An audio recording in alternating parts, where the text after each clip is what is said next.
Senhor presidente, mais uma vez, senador Benedito, revelar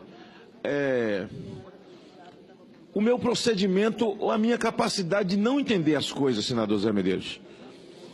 Eu sei que eu sou uma pessoa indouta, de raciocínio lento, eu não consigo fazer leitura rápida das coisas, eu tenho dificuldade de entender e de verbalizar.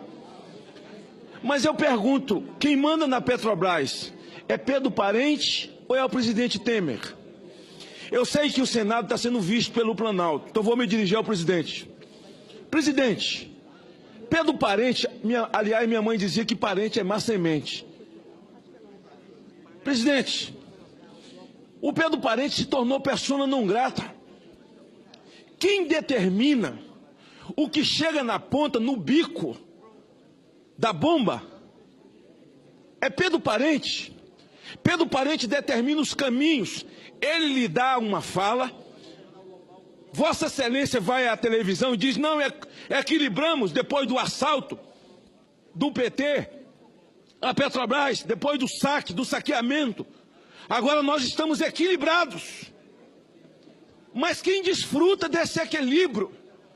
Senhor presidente, Pedro Parente não vai conseguir incutir, senhor presidente, nem Vossa Excelência, e nem os seus assessores, na cabeça de milhões de brasileiros que estão nas ruas enfileirados em frente a postos de gasolina e que não conseguem entender como que os nossos vizinhos compram da Petrobras e vendem 1 litro por R$ 1,10 ou R$ 1,20. E a Petrobras é nossa. Nós batemos no peito feito um monte de otário, um monte de babaca. A Petrobras é nossa, mas o nosso litro é R$ 6.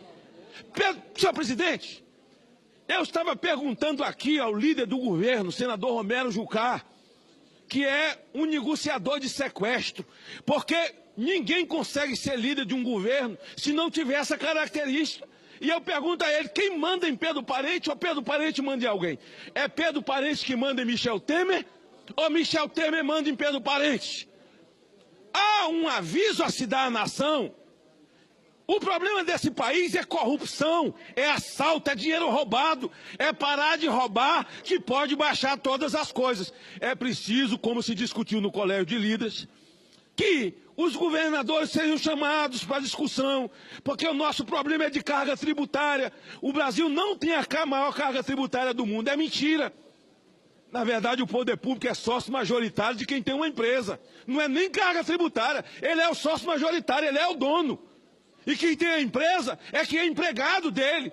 Mas veja, nessa questão que nós estamos discutindo, a questão dos combustíveis no Brasil, do gás de cozinha, não é mais caminhoneiro, é dona de casa, é hospital, é hotel, onde você tem que cozinhar, está faltando gás. E aí diz, não, mas Pedro Parente não cede. Ei, Pedro Parente é um robô? Ei, Pedro Parente é o quê? É um fantasma? É o que é? Que ninguém alcança esse homem. Quem nomeou Pedro Parente? Quem pariu Pedro Parente? Quem pariu? Quem pariu Pedro Parente? Que embale Pedro Parente. Eu digo ao líder do governo, leve esse comunicado ao presidente da República, de que se ele não chamar Pedro Parente às falas, tem gente infiltrada, politiqueiros no meio desse movimento, tentando tirar proveito dos autônomos independentes caminhoneiros. Tem gente vagabundo metido nisso? Tem, porque gente vagabundo tem em todo lugar, mas a maioria absoluta são de autônomos caminhoneiros que sofrem pelas estradas e cidadãos brasileiros que para ir para casa, para colocar gasolina no tanque, tem que pagar 5, 6 reais. Não tem nem gasolina para pagar 5, 6 reais. É o sujeito que usa o motosserra, é o sujeito que usa um motor, é uma coisa do campo, é o triturador, o cara não pode ligar.